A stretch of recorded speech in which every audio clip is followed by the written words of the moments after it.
Sudah full screen ini gambar saya? Sudah.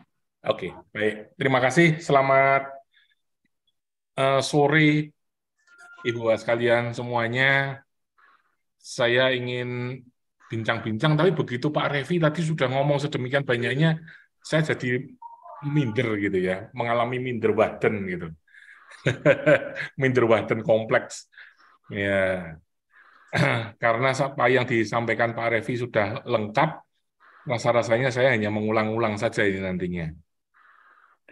Baik, saat ini kita ini masuk di dalam sebuah era gitu ya. Slide saya sudah bergerak ya. Kita ini masuk di dalam sebuah era di mana era ini rasa-rasanya seperti sebuah impian gitu. Sebuah mimpi dan kita tersentak dalam sebuah impian tadi gitu. Ya, contohnya gini, artificial intelligence itu apa sih gitu? Kalau kita mengalami hidup di dalam era AI ini, atau kalau saya pakai bahasa Indonesia AI itu ya, di era AI ini rasa-rasanya kalau kita itu seperti hidup di filmnya Terminator gitu. Ya, jadi mengerikan sekali gitu. Nah, awal mula manusia itu kan memberikan sebuah proposal gitu ya pada sebuah dewan riset gitu. Dia kepingin untuk menghasilkan sebuah peralatan yang membantu pak kaum difabel gitu ya. Kalau kita melihat gambar di sebelah kiri itu kan ada orang yang mendapatkan bantuan kaki palsu gitu ya. Tetapi kaki palsu ini sebetulnya hanya sekedar penopang saja. Dia tidak bisa berfungsi, ya mungkin berfungsinya sebagai untuk membantu jalan, tapi fungsinya seperti kaki pada umumnya nggak bisa. Nendang, nyepak, dupa itu nggak bisa lah gitu ya. Nah, kemudian ada yang berpikir bagaimana kalau kita membuat sebuah riset yang bisa menggantikan betul eh, sesuatu yang sifatnya artificial tadi gitu ya.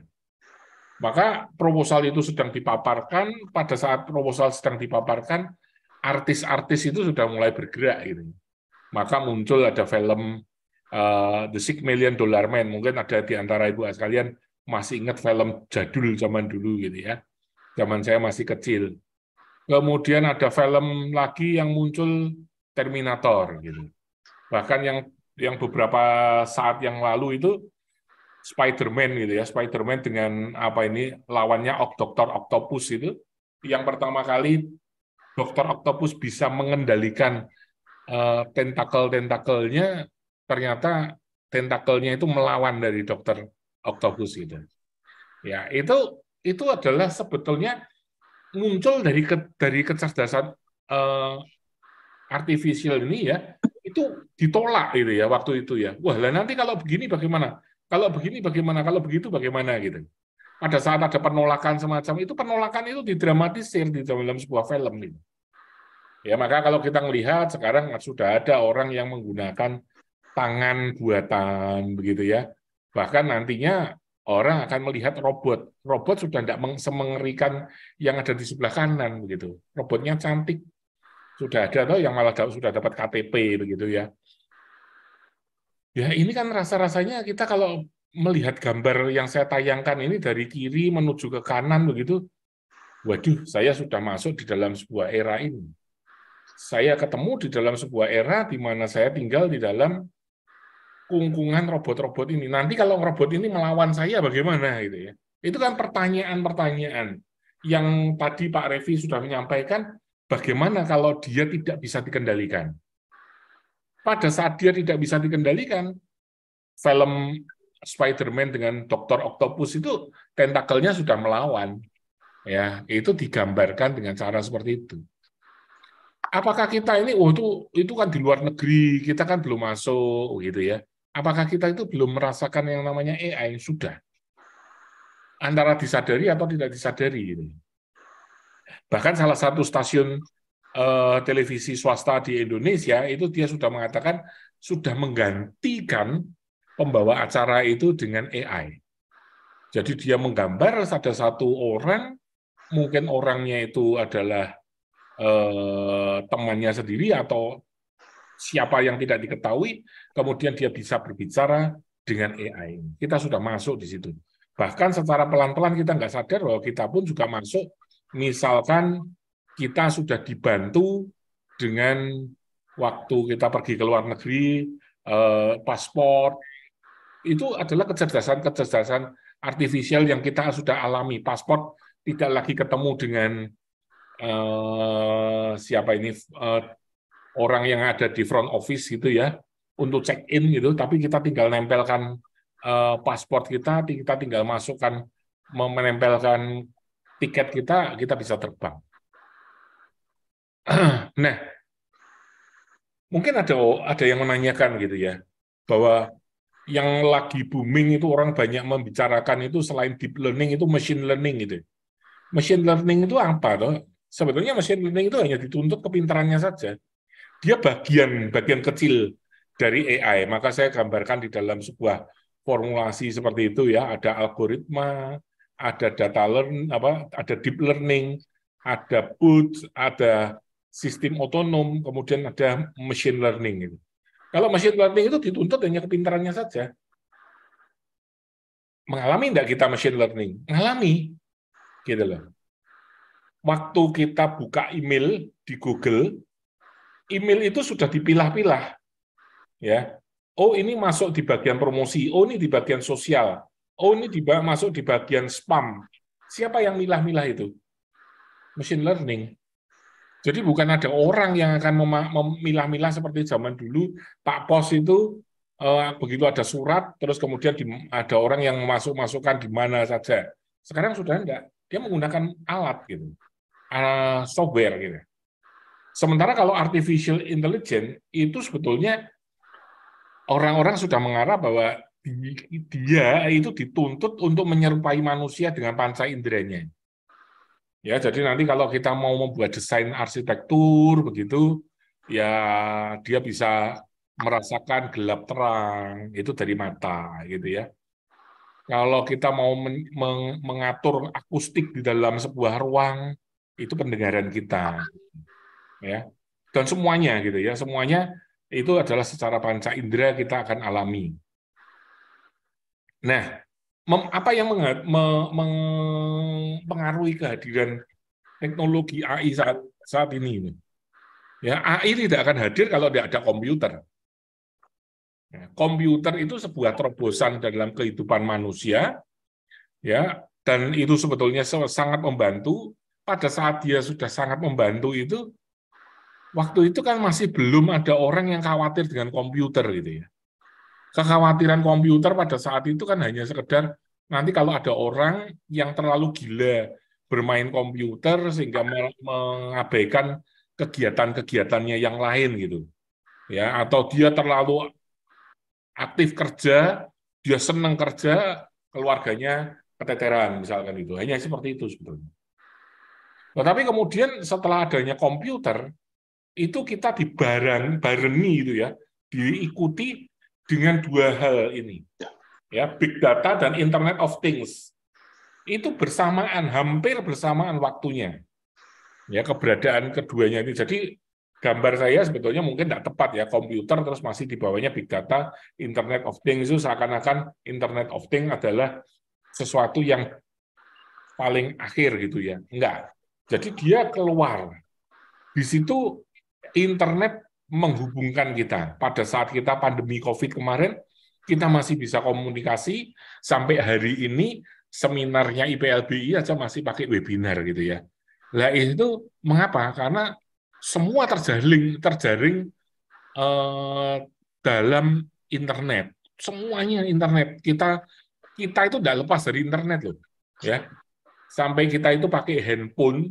Handphone ini ya semuanya coba punya handphone tapi nggak ada internet gitu. Ya, hidupnya merana betul gitu ya. Nah, kemudian pada saat internet itu masuk, semua data itu dikompilasi menjadi sebuah big data. Begitu komputer big data di Internet of Things ini muncul, maka teknologi AI itu bisa kita lakukan. Ya, maka kadang-kadang saya tuh berpikir gini loh, saya ngomong hari ini yang saya omongkan ini benar atau enggak ya gitu. Karena pada saat satu hari saja, mungkin apa yang saya bicarakan itu sudah berbeda. Mungkin saya bisa ngomong bisa salah gitu loh, ya. Saking cepatnya teknologi komputer, Internet of Things dan Big Data ini. Ibu sekalian semuanya, kalau kita melihat tantangan-tantangan apa pada teknologi masa depan, sekarang itu orang menginginkan adanya kecepatan data, ya. Saya kirim email harus cepat dikirim. Sekiranya saya kirim WA semakin cepat didapatkan gitu. Terus kemudian kecepatan jaringan. Jadi saya dulu kalau kita berpikir saya ngirim surat kepada Bu Linda gitu misalkan gitu ya. Bu Linda itu mengharapkan betul surat saya itu berminggu-minggu itu bisa berminggu-minggu atau berhari-hari gitu ya. Tetapi sekarang itu kalau saya kirim WA ke Bu Linda, kemudian Bu Linda nggak jawab saya bisa telepon ke Bu Linda dan saya marah-marah sama Bu Linda. WA saya kok nggak dijawab, kenapa gitu ya? Padahal hanya baru beberapa menit gitu ya. Tapi pada saat dulu kita sambil nunggu Pak Pos datang, kita nggak akan pernah marah sama Pak Pos itu. Pak Pos, kenapa kok nggak datang-datang? Mau apa suratnya nggak diantar-antar? Nggak ada begitu. Sekarang kita butuh segala sesuatunya cepat gitu. Kecepatan respon gitu ya. Di dalam segala sesuatu di dalam kehidupan kita ya kita kepingin direspon. Bahkan sekarang itu ada orang yang mengatakan begini, nggak masuk akal kalau ada orang yang di WA terus kemudian tidak dijawab karena secara statistik orang melihat WA itu setiap 5 menit sekali katanya. Ya, itu butuh kecepatan respon gitu ya. Semuanya maya. Ya, kita ketemu di ruangan ini itu juga maya begitu ya. Tidak real gitu toh. Ibu sekalian semuanya kalau nanti sudah sampai pada era tertentu itu semuanya sewa ibu sekalian ya. Kita sudah mulai dengan Microsoft Office. Microsoft Office itu sudah tidak diinstal lagi sekarang. Jadi kita sewa, kita bayar adalah sesuai dengan kebutuhan kita. Ya, itu Office yang terbaru mengarah ke sana. Jadi nanti kita buka internet, kemudian pada saat kita buka internet, terus kemudian kita masuk di linknya Microsoft, karena semuanya itu merasa bahwa itu yang lebih bisa dipertanggungjawabkan daripada jualan CD, kemudian dihack, kemudian jual kopi palsunya, begitu ya. Sekarang sewa. Bahkan ibu sekalian nanti ke depan itu tidak bisa memiliki rumah, tidak bisa memiliki mobil, semuanya sewa. Dan itu sudah diarahkan oleh orang-orang gitu ya. Jadi nanti kalau melihat dari tayangan saya gitu, ada mobil gitu, ibu sekalian nggak beli mobil. Atau kita sewa mobil, jadi mobil itu ada di rumah kita bayar bulanan. Kalau sekarang ini kredit gitu ya, kita seakan-akan seperti kredit gitu. Kalau kreditnya macet, kita didatangi sama debt collector gitu ya, kadang-kadang dibentak-bentak dan sebagainya. Nantinya nggak seperti itu lagi. Jadi rumah itu untuk meletakkan mobil harus dalam posisi terbuka. Ya artinya kan sekarang banyak tuh rumah-rumah yang pagernya terbuka begitu tuh. Nah, karena rumahnya juga nyewa, si mobilnya nyewa, nanti mobil itu akan dikendalikan. Anda bulan ini enggak membayar, karena Anda enggak bayar, mobil itu saya tarik. Nah, mobil itu jalan sendiri ke tempat yang merentalkan itu semuanya nanti akan sewa, termasuk nanti di dalam program-program komputer. Dan semuanya butuh cepat. Perkembangan teknologi komutasi itu kita harus sadari terlebih dahulu gitu ya. Ini saya sengaja mengambil apa ini namanya gambar-gambar logo-logonya gitu ya. Itu adalah yang paling kuno itu. Saya nyari yang paling kuno.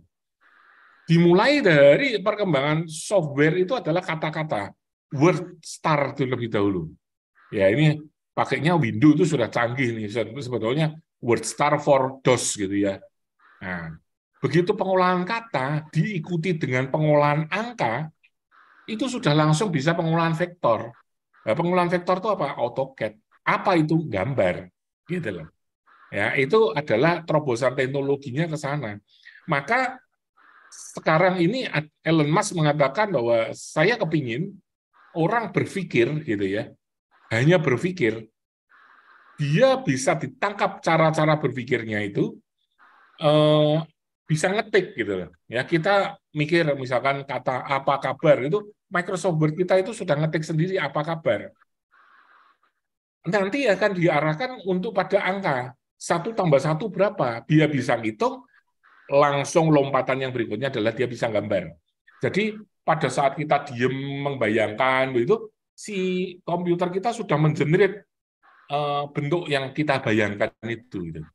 Nah itu ke depan itu seperti itu dan kita memang mau tidak mau akan mengalami masuk di dalam zaman semacam itu. Iya, saya 2 tahun yang lalu bahkan setahun yang lalu itu membicarakan tentang digital architecture gitu ya. Itu masih 3 representatif digital design strategis. Jadi artinya itu adalah hal yang paling paling mendasar gitu ya, mengubah dari gambar yang tadi dengan menggunakan mesin gambar, saya ubah dengan menggunakan media software. Itu paling paling paling dasar.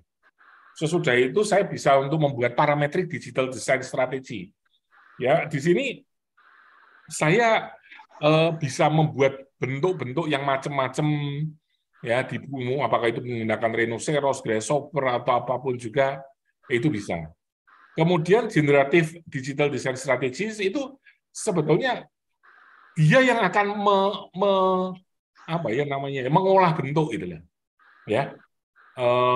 Mungkin parametrik itu sudah mengarah ke sana itu ya. Kita tinggal menentukan pilihan. Maka pada saat saya menceritakan 3 poin ini terlebih dahulu, sudah ada pertanyaan. Lah posisinya arsitek sekarang ada di mana? Gitu. Posisinya arsitek adalah menentukan.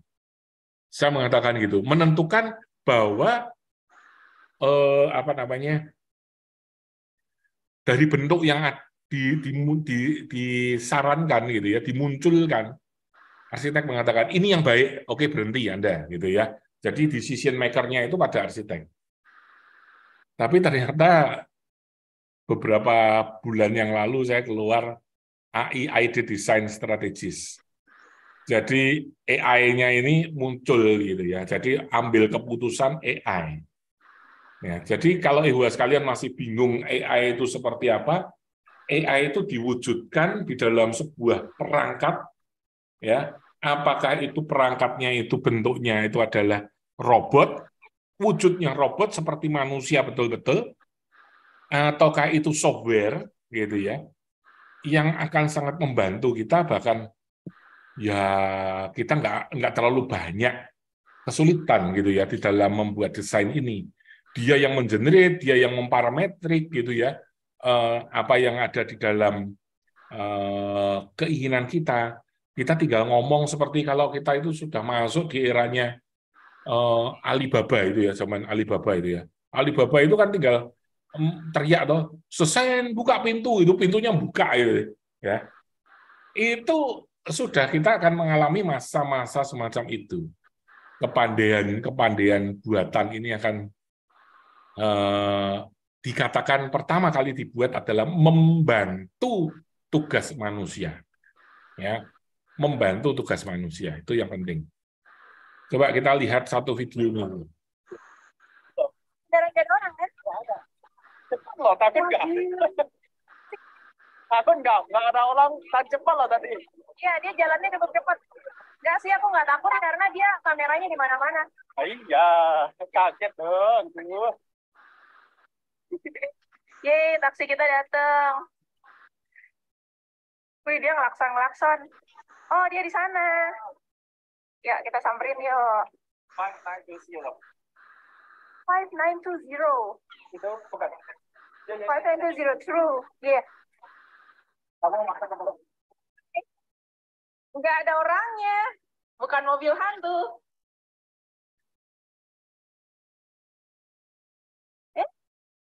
Kenapa nggak bisa dibuka?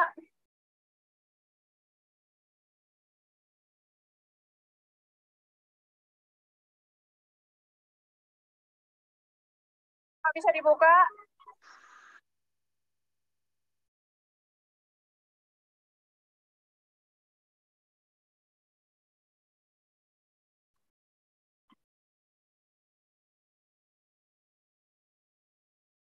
Ini ada number sini, apakah kamu harus press dari sini pinnya? Iya. Ah.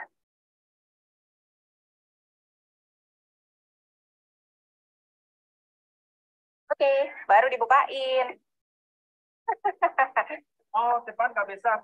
Iya. Cuma ada peloton doang. Oke.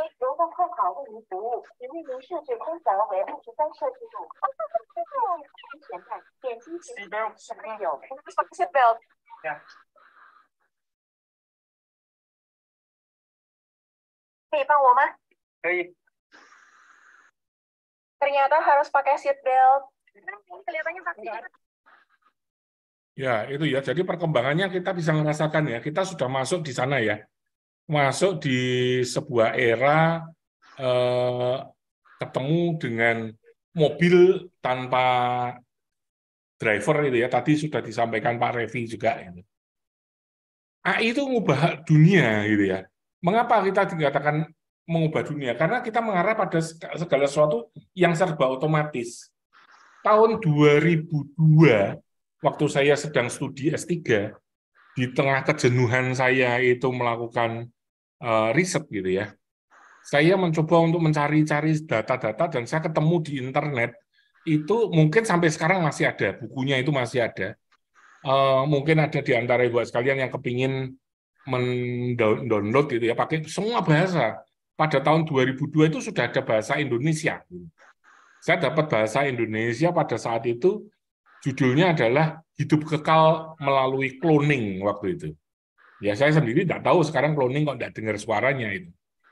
Nah, pada saat itu dia mengatakan bahwa manusia itu akan mengkloning gitu ya, dirinya gitu. Apakah mengkloning itu sekarang sudah jadi robot, AI itu akan menjadi lebih murah daripada mengkloning dengan DNA, saya nggak tahu gitu ya.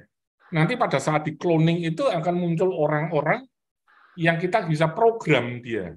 Pada saat kita program, nanti dia akan membantu pekerjaan kita. Terus menjadi pertanyaan, lah kalau semua dikerjakan oleh orang-orang dalam tanda petik tadi ya, itu yang ya kalau kita bisa mengatakan itu semi robot lah bisa dikatakan gitu. Lah terus kita bagaimana? Kita tinggal seneng-seneng aja. Yang kerja mereka, yang dapat duit kita, dan itu dia tidak akan pernah bisa rusak gitu lah, tidak bisa pernah mati dan sebagainya. Sehingga kita bisa menikmati hidup ini gitu. Itu adalah mengarah segala sesuatu yang ke arah otomatis gitu. Kita ini mengalami yang namanya kelimpahan data, ya.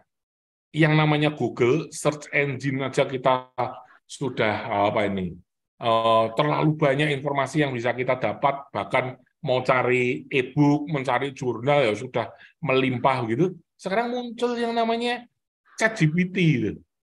Ya, ChatGPT itu disuruh buat jurnal itu ada yang harus berbayar gitu ya. Itu langsung kita buat langsung jadi jurnalnya. Ya, ini saya tidak ngajari buat sekalian. Wah ini ada ini nanti di search di Google ketemu berbayar. Ya berbayarnya juga nggak mahal-mahal gitu. Nanti suruh buat kita kasih judul dia buat sendiri jadi. Ya terus kemudian nanti kita akan melihat bahwa kita ini akan mengalami yang namanya melimpahnya tenaga kerja. Wah semua tidak ada batasnya antara negara satu negara lain. Terus akhirnya apa? Dengan bantuan-bantuan AI ini, ya tenaga kerja terlalu menjadi banyak, ya menjadi melimpah gitu. Bisa terserap atau enggak, kita nggak tahu. AI di dalam karya arsitektur gitu ya. Kalau kita mengatakan, saya menegaskan AI itu tugasnya membantu, ya. Kata kuncinya membantu. Tetapi apakah nanti betul membantu gitu ya? Dia mengeneratif desain, jadi artinya dia itu membuat keputusan gambar yang bentuknya bagus itu seperti ini. Dia bisa melakukan analisis energi, analisis struktur, manajemen proyek, dan sebagainya, semuanya bisa dilakukan oleh dia. Dia memberikan informasi-informasi, analisis, bahkan dia bisa membuat proposal untuk kita. Ya. Kalau tadi Pak Revi menyampaikan bahwa ada apa ini namanya banyak tenaga kerja digusur, itu 5 tahun yang lalu itu sudah terjadi. Jadi waktu itu saya membangun pabrik gitu ya, kemudian pabrik itu digunakan untuk wadah dari sebuah mesin. Jadi waktu itu produksi pabrik ini adalah karung plastik gitu ya, karung plastik yang untuk brambang, bawang gitu tuh ya, yang seperti itu. Kemudian kalau dulu biji plastik dijadikan benang, benang dipintal, kemudian dipintal itu jadi lembaran, lembaran dipotong, yang semua ngerjakan itu manusia, kemudian dijahit, yang ngerjakan manusia sampai jadi karung. Tetapi dengan mesin yang baru itu kita tinggal memasukkan benang, keluar sudah jadi karung. Saya bertanya kepada pemilik pabrik ini, Anda kalau satu mesin itu mem-PHK berapa orang? Saya tanya begitu. Jawabannya dia, ini satu mesin itu menggantikan 300 orang. Loh, Bapak beli berapa mesin? 3 mesin. Berarti ya sekitar 900 sampai 1.000 orang akan di-PHK. Betul. Jadi ini kita akan menghadapi tantangan semacam ini. Nah, terus mereka akan kerja apa? Kalau dia masih, kita kerja masih mengarahkan pada otot, kita akan kalah. Tapi kalau kita sudah mengarah pada skill, bukan pikiran ya, karena pikiran juga bisa dikalahkan oleh AI. Skill itu yang tidak bisa dikalahkan oleh AI. Sampai sekarang saya mengatakannya. Karena pada saat saya kemarin diskusi dengan dosen psikolog gitu ya, dosen psikologi ini saya tanya bahwa robot itu bisa menyamai manusia saat ini dengan AI. Tapi hanya satu yang belum bisa disamai. Dia nggak bisa punya perasaan, saya mengatakan begitu. Dia mengatakan bukannya tidak, gitu, tetapi belum. Suatu ketika dia akan punya perasaan. Ya, apakah itu perasaan itu artificial, gitu ya? Tapi saya hanya memikirkan bahwa perasaan itu seperti perasaan manusia. Jadi kalau bukan hanya sekedar kita cerita sama dia, cerita sedih, terus dia nangis, bukan itu. Tetapi mungkin dia bisa tiba-tiba nangis sendiri, gitu ya, karena memikirkan temannya sesama AI kemarin baterainya dicabut, terus akhirnya tidak berfungsi, terus dia menangis gitu ya. Lah itu yang saya maksud gitu ya. Nah, ini softwarenya ya, kalau kita sudah mau memanfaatkan software untuk dunia arsitektur, itu ada software Veras gitu ya. Veras ini add-in untuk SketchUp, Revit dan Rhinoceros ya, untuk membuat model 3D. Ini bentuknya seperti ini. Jadi dia mengenerate dari gambar-gambar gitu ya, gambar satu, kira-kira kalau gambar ini saya bentuk seperti ini, Anda suka nggak? Kira-kira mana yang Anda suka? Anda yang membuat keputusan gitu ya. Atau kadang-kadang dia juga bisa memberikan ini kalau untuk di daerah tropis yang cocok ini gitu, misalkan begitu. Itu adalah Veras ya. Jadi gambarnya mulai dari Revit misalkan begitu ya, terus kemudian kita gambar, kita minta untuk dia merender gitu ya, merender, maka jadilah gitu. Jadi sekarang sudah tidak repot-repot lagi rendering gambar kita, dia sudah bisa merendering kita. Ini ada yang namanya dulu SpaceMaker, sekarang sudah dibeli oleh Autodesk, namanya Autodesk Forma. Autodesk Forma ini memungkinkan seorang arsitek itu untuk menguji berbagai konsep arsitektur ya, dalam efisiensinya ya, tingkat-tingkat efisiensinya. Ini seperti ini. This video will teach you how you can quickly design proposals on Jadi site. di sini ada tempat begini. Studies in Autodesk Forma. We will conduct a rapid site study to reduce the overall design time. We will gain insights into key figures and metrics of various design options. We will understand how living quantities, for example, sun conditions, compare between proposals. And lastly, we will send our selected design option to Revit for further design development. Once you've created your project, the next step is to populate the proposal and scenario layers in the left panel with information such as your site limit, contextual building data, and vegetation. There are 3 types of data you can add. Data such as property boundaries and surrounding buildings can be ordered via the library. You will also be prompted to do so the first time you enter your 3D canvas. You can also upload your own data manually. Click and drag and drop the available data orders into your canvas. Ya, kira-kira itu ya, supaya waktunya tidak banyak untuk nonton videonya. Jadi dia bisa digunakan untuk membuat proposal gitu ya. Proposal kita dikaitkan dengan kondisi lapangan begitu, itu nanti kita bisa mendapatkan analisis yang cukup akurat gitu. Ini ada software lagi yang namanya Luma AI. Itu nanti kita gambar background-nya, kalau tadi yang Veras itu kan background-nya mati gitu ya. Tapi kalau Luma ini background-nya hidup seperti video gitu. Itu seperti augmented reality itu. Nah, ini contohnya. Jadi ini gambar bundar ini adalah gambar dari arsitek gitu ya. Terus kemudian ditempatkan di dalam sebuah tempat yang kemudian dia menyesuaikan. Nanti kalau ini adalah proyek kita, ya proyek kita ini sudah on-site gitu ya, di situ yang kita dapatkan. Terus kemudian ada Setwalk Labs gitu ya, itu dia bisa menawarkan pandangan-pandangan terkait dengan metode apa yang kita butuhkan, sumber daya, dan sebagainya untuk kehidupan di dalam sebuah kota. Ya.